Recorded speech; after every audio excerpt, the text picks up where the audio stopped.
man, wanna be the chief. Be the man till he fall, but he still want me. In the dream, chop the teeth off my feet. Walking through the increase, I must decrease. If I treat you kindly, doesn't mean that I'm weak. You hear me speak and think I will take it to the street. I know enough cats that don't turn the other cheek, but I try to keep it civilized like Mendeleek and African stars. Serve a star before stars get yours. Hello. That was a beautiful introduction by the Lauren Hill. My name is Starry Walker. And I am Tania Russell. And welcome to Bay Talks.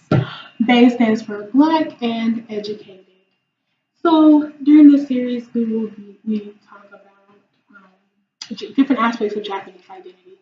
So one reason why we played Lauren Hill is because she is a hip hop / R&B artist, and we wanted her to introduce this topic because we will be dealing with hip hop and how it is represented in Japan. Mm-hmm.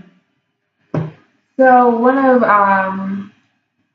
the things we stumbled across while we were doing research is this quote that says, "I've never met a thief that steals burdens." And I think a lot of times when we talk about, That is a good one. I know it was a word, it's gospel. But like when we think about other cultures rapping, it's like a fine line between the appropriation and appreciation.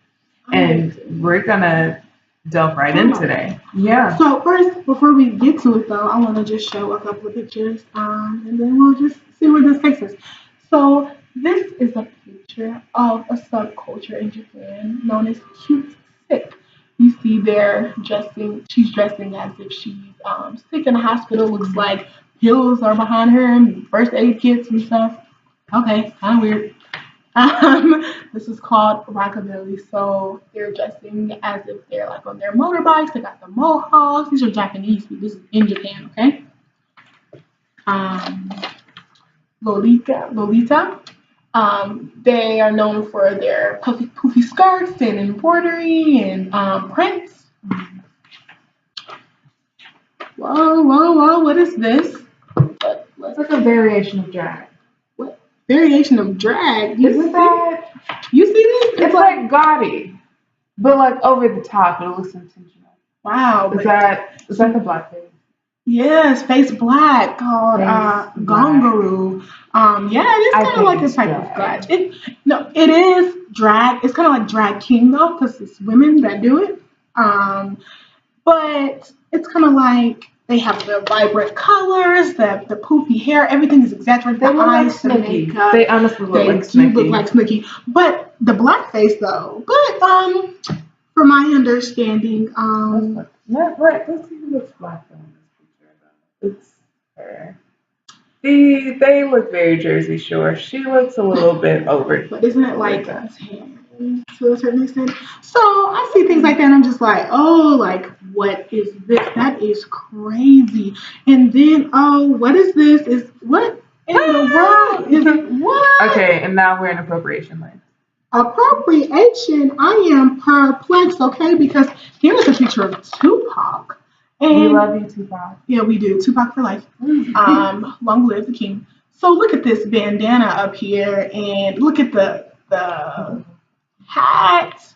Yeah. And so I see this, and I'm just like, wait, what is going on? Then I find out this is in Japan, and I feel like, oh wow, this is what is going on here. Is that crochet? It looks, we don't know. Who did it best, Alicia Keys or Hannah? Her name is Hannah. Who did it best, Alicia or Hannah? We don't know. Yeah. But yeah, that group subculture is called BStylers, and what they do is they darken their skin and dress in what is, I guess, referred to as hip hop fashion and gold chains and probably even a gold tooth up in there somewhere. I haven't found that picture yet, but it's there. Just to give it. Okay. But it's this idea that it just looks like an Asian Snoop Dogg right here, and it's kind of like, what is going on in Japan? And so I felt like right off the bat, I was like, okay, that's cultural appropriation. That's wrong. We need to stop this. Protest. Um, let me get Put your my phones ready. let me get my boat. Go stand Your outside of boat. Japan because I gotta get to Japan. I gotta process on my boat outside of Japan. But anyway, Okay. on to the topic. Yeah, B-Sides is a subculture, and they genuinely appreciate hip hop culture, but I don't think that they know that it's offensive, and I think that this might be because they're uh, not really exposed to the Yeah. culture surrounding hip hop. Definitely going back to the Helms theory that we discussed before. What happens when you and this happened during the second phase. What happens when you were insulated once and now you come into contact with these foreign people? Like, right? I'm not racist. I would never dress in blackface to offend people that I admire. And I think something that you would see within Japanese culture is that they generally admire a lot of different things. So like, Yeah, so I would like to bring in a friend. Her name is Joy, and she was Joy. born and raised in Japan. And I would like for her to have her as a visitor to tell her thoughts about B-Siders. Yeah, I think Japanese don't really have the idea of cultural appropriation, and that's why Japanese are not easily offended when other people take their cultures, because there's the idea of where, like, when you appreciate something, you take that and make it better in a sense, and that's kind of how Japan, like, set their goal to catch up to Western cultures or Western societies. And yeah, we just don't see black people. Like the first black person I met was in high school, and she was from Jamaica, I think. Yeah, and it was a big deal in our hair school because that was the first black English teacher we had. So Yeah, so one thing I heard Joy saying was that they don't, that Japanese people don't really look with the lens of appropriation. And so, and she goes on to talk about how she took hip hop classes as a teenager and how they would braid their hair in a certain way. And she says, "Oh, well, it's not because we're trying to imitate, African peoples. It's just that it's easier to keep your hair back, when you're dancing out of your face." And so I really appreciated her commentary because, like I said, she was born and raised there in Japan for 18 years. And so another peer of ours is doing research about hip hop culture in Japan, Rashad. And I like how he defines what hip hop is, right? So he talks about how hip hop is birthed out of the struggle in the African American community and used to combat this struggle, used as a tool to persevere, to call attention to the wrongdoings in society. And yeah, so that so like from talking to Rashad, I see that that is hip hop is being used in that way in Japan as well.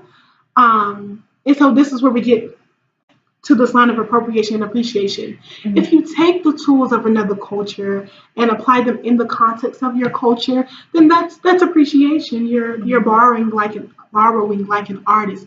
But if you take the the tools and start rapping about the struggles that are unique to the culture that you took those tools from, then that's appropriation. Why are B-Stylers wearing shirts that is saying like Black for Life? What does that mean? That is, yeah, I think that it's definitely appropriation and not justifiable and it's very extreme. But I think we can go back to what Joy was saying before, like she was in high school the first time she ever interacted with a black person, period. Not even black people in music. It was like, what did she say, like an English teacher or something? It was from Jamaica. A Jamaican English teacher. So there aren't many opportunities for black people to be introduced um, in a way that is like, I guess, looked up to in a professional setting, if that makes sense. Mm-hmm. Um, so what does that do to the Japanese people and how they view like black people? Do they view black people as the commodity, and then do they therefore treat them as the commodity. Like I can try on that skin, I can try on that braid, that culture. Is that what's happening? I think in some sense that it's genuine, but then I want to listen to a little snippet of Kohh, Japanese hip hop artist. He was actually listed by Complex.com as one of the top 25 Japanese rappers that you need to know. So I think it's interesting that we came across his music just by like Googling like Japanese music. Well, first we will listen to this commercial. But yeah, so and then It World says World and then Star. World Star Hip Hop comes. What does that? Going up. いいことたくさん起きた Going up, going up. It's just going up, going up. レースの前の助手席に乗り目的地に次は Okay, I guess yeah, we can end it. So yeah, with that being, I don't know. I just first of all, I have the same critique for rap within the United States, where it's like there's this conscious rap where you have J. Cole's and Kendrick Lamar's and who's my favorite? Chance the Rapper, Lauryn Hill, who was actually, like generations ago, but still, like, it's very difficult to find artists that don't use the N word, that don't curse, that don't degrade women. And it's like, I don't know what he's saying. He's speaking in Japanese, okay? He's rapping in Japanese, but it sounds a lot like the rap here that degrades women and other productive members of society, but I don't know. Not even just that though, just for him to find it necessary to put World Star. Necessary to put World Star. It's like the invitation, the gateway to his creative expression is World Star. So what do you gain as a Japanese person by doing this? Like what? How does this relate to your culture? Which I understand. The conscious rappers in Japan trying to use it as a tool. This is not just Japanese people. I know of Native American artists who use it as a powerful tool to make people think. There's this one artist that's Native American that has a song about what makes, it's like he says over and over, what makes a red man red. He talks about like the blood that like we shed or whatever, and he's just using it to critique like why he doesn't have his culture as strong as he would like it, and and things like that. So it's kind of like, in that sense, like if you're using it to do what it's meant to do, then more power to you. But if you just want to wake up to say that you just want to be black, you don't have any context of how that hurts somebody halfway around the world. I think there is a middle ground. And again, going back to what Joy was saying, the way that Japanese people express their admiration. Yeah. Like they when they like something, it's not like they're gonna go like they're gonna do like 50%. Like they seem very extra. Like it's 100%, no matter what it is. Whether it's this whether it's the what is it? The drag. Like this is ganguru, face flat. These are not subtle expressions at all. So why would we expect this to be subtle? Very true, but I think I like your point and I agree with it. But then let's add another layer to that, because it's like this idea that just because you're not intentionally doing something doesn't mean that it doesn't matter. Like you're not off the hook for that. I think that we all have the responsibility to understand if you're really interested in what hip hop culture represents, then why aren't you delving in? Why is it just a straight or dark skin or an afro? Why are you wearing me as a costume? Even when I wear my kimono styled outfit, I don't even call it a kimono. It's not like I'm not trying to give Japanese people credit, but I don't want people to think that that's what Japanese culture is. Like, I don't want them to be like, oh, that's what a kimono looks like. It's like, no, this is not a kimono. This is not how you wrap a kimono. I don't know anything about that. Okay? So No. But I also don't want to put the image out that this is all that rap. This is not explicitly what rap in Japan looks like. Not at all. Yeah, I think that needs to be said. It's dynamic, Mhm. just like Japanese culture is. Yeah. And that's important to understand. I agree, but my point is that it can still be harmful, even though it wasn't intended to be harmful. Because I believe Joy when she said, "When I was in my hip hop class, I braided my hair." Yeah. And I was like, "Oh, that's kind of cool, you know." But it was like, but wait, did you also darken the skin? Like, I don't think she did that. I know she did it. I know that she did it. But I also liked her explanation as to why Gongo darkened their skin. It has nothing to do with Africa, Africans, Black people. It has everything to do with the surfer culture. People that surf and stay out in the sun a long time, they have darker skin. And so that's who they're imitating. So I'm like, oh, I get that. But this is explicitly like, I read the interviews, I looked at Vice.com, I saw the pictures, other pictures of like micros and the shirts that say Black All Day or Black for Life, and it's kind of like, do you have any idea what that means? I feel like the surfer culture was. I feel like when you said, "Do you know what that means?" I think it's fair to say no, because they don't have that's a very conception of blackness. Like they don't. Like That's they very don't true. know. They know about as much about us as we know about them. Very true. That's very true. Except for let's add that, but it's our responsibility to learn about them just as much as their responsibility. If you're gonna claim something to be yours, then you need to own all aspects of it. So yeah, why would you claim my burden? Even though I view my black skin as a blessing, and my coarse hair as a blessing, there's power and magic in this, okay? Oh, but why there is power, it will snap back at you. But what I'm trying to say is that, yeah, I have the, we have the right to critique that. That's our critique. But we also exported it, and when I say we, America exported this culture, so it's not all of their fault. Yeah, blackness is a commodity. It right. is. For the commodity white Americans as well. in entertainment. The majority of people that buy rap music, that buy trap, they're white. That they're European Americans, that European youth, and I feel like that's very similar to those in Japan. And I feel like we should love Japanese and white people. I will not do that. Okay, I'm not trying to. They're in two different circumstances. Two different circumstances, yes. But aren't they really? Because then one self-isolates. I mean, one is on the other side of the world, but then I feel like white people stay in their own little bubble. Just as in, I don't know. Not all white people, of course. Okay. But when when you're part of the dominant society, you have the privilege of not having to get outside of your comfort zone. And I feel like when I'm on Berea College's campus and I see white people walking around with their speakers booming saying the N-word, I feel like that's a prime example of them not having to get outside of their comfort zone and enjoy their little rap music. But we've already discussed that. Japan has its own issues with being I'm just saying. It wasn't because they wanted to go conquer and then go home and be with their family.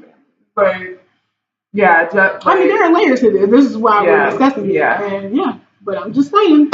And like, if a Japanese person heard the N-word, would they even know to be cautious?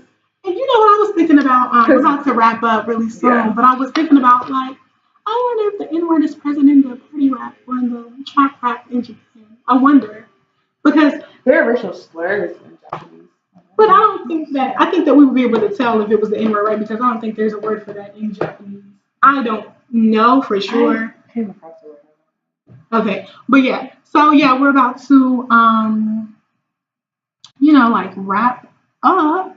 But yeah, so in this episode, we just talked about culture appropriation and culture appreciation through the lens of hip hop and subculture in Japan.